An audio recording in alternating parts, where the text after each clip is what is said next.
ምስረታውን 2017 ዓ.ም ሚያዝያ ወር ላይ ያደረገው የሐዋሳ ከተማ ፖለቲካ ፓርቲዎች የጋራ ምክር ቤት ያለፈውን አንድ ዓመት በከተማው የህዝብ ጥያቄ ሆነው የቆዩ ጉዳዮችን ምላሽ እንዲያገኙ እንዲሁም የፖለቲካ ምህዳሩ እንዲሰፋ ሚናውን ሲወጣ መቆየቱን አስታውቋል። በአንድ ዓመቱ የተከናወኑ ስራዎችንና ሰባተኛ ሀገራዊ ምርጫውን አስመልክቶ የጋራ ምክር ቤቱ ጋዜጣዊ መግለጫ ሰጥቷል። መግለጫውን የሰጡት የሐዋሳ ከተማ ፖለቲካ ፓርቲዎች የጋራ ምክር ቤት ሰብሳቢ አቶ ደምሴ ስኳሬ ምክር ቤቱ 21 ፖለቲካ ፓርቲዎችን ያቀፈ ሲሆን በሀገራዊ ምርጫው 19 ፓርቲዎች እንደሚሳተፉ አንስተዋል። ፓርቲዎች እንቅስቃሴያቸው በጋራ ምክር ቤቱ ህግና ደንብ መሰረት እንዲሆን ታቅዶ ሲሰራ መቆየቱንም አቶ ደምሴ በመግለጫቸው አመልክተዋል። ሐዋሳ ከተማ የፖለቲካ ፓርቲዎች የጋራ ምክር ቤት የተቋቋመው 21 የፖለቲካ ፓርቲዎችን በማቀፍ ነው። ከዚህ ውስጥ ከ19 ፓርቲዎች በላይ በአገራዊ ጠቅላላ ምርጫ ተሳትፎ ያደርጋሉ ማለት ነው።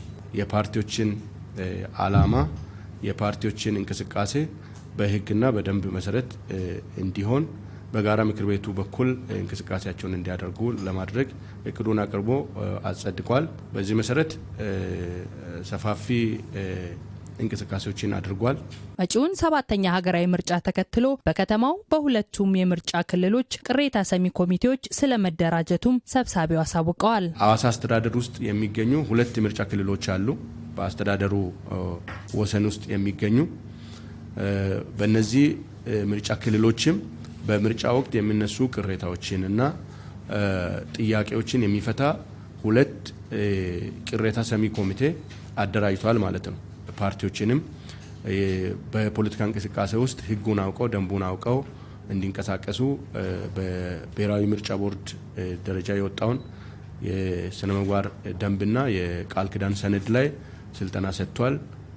በዚህም ጥሩ ግብዓት ተገኝቷል ማለት ነው። ለሀገራዊ ምርጫው የሚሳተፉ ፓርቲዎች የምረጡኝ ቅስቀሳም ሆነ ሌሎች አስፈላጊ ጉዳዮችን ማከናወን እንዲችሉ የጋራ ምክር ቤቱ በቅርበት እየሰራ ነው ያሉት አቶ ደምሴ በሐዋሳ ከተማ ደረጃ ሀገራዊ ምርጫው እንዲካሄድ አስቻይ ሁኔታዎች መኖራቸውንም አሳውቀዋል። ፓርቲዎች በእቅዳቸው መሰረት የምረጡኝ ቅስቀሳ በነጻነት እያደረጉ ሰልፍ የሚያደርጉ ከሆነም ከዛም አልፎ ህዝብ የሚያወያዩ ከሆነ እንዲያወያዩ በነጻነት እንዲንቀሳቀሱ የጋራ ምክር ቤቱ በቅርበት እየሰራ ነው። እስካሁን የጎላ ችግርና ጥያቄ አልገጠመንም። ስለዚህ ከፊታችን የሚደረገው ጠቅላላ ምርጫ ሰባተኛ ጠቅላላ ምርጫ በሐዋሳ ከተማ ደረጃ በሁለቱም ምርጫ ክልሎች በእያንዳንዱ ጣቢያ እስካሁን ምርጫን እንዳናደርግ ፓርቲዎች እንደ ልብ እንዳይንቀሳቀሱ የሚያደርግ ምንም ነገር እንደሌለ በጋራ ምክር ቤቱ ተገምግሞ ተቀምጧል።